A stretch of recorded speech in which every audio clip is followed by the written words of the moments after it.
ভিতরে মালটা খালি তো একবারে শরীরের দানা উঠে যায়। ও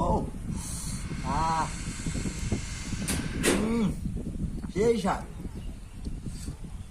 কিন্তু ভিতরে লবণ ঢুকিনি ভাই, কিন্তু সে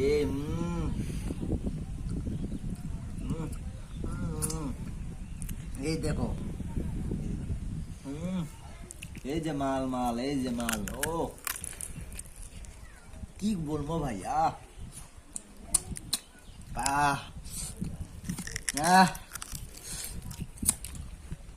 এত স্বাদ ভাই। সত্যি করে বলছি ভাই, আপনারা বিয়ে করেন, যারা এখনো পর্যন্ত বিয়ে করেননি, এই শ্বশুর বাড়ির এই হাউসটা আপনারা কখনোই মিটাতে পারবেন না ভাই। এত পরিমাণ যে শ্বশুর বাড়ির খাওয়া ভাই, কি আর বলবো ভাই। এই যে মাত্র আসলাম, আসার আগে ভাই দেখেন এডি সামনে নেশে দিছে, এই মাল সেই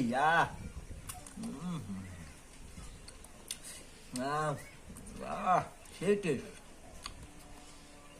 আসলে দেখ। আমি যদি আগে জানলে মনে ভাই শ্বশুর বাড়ি এইভাবে খাওয়া দেয়, আমি তাহলে 5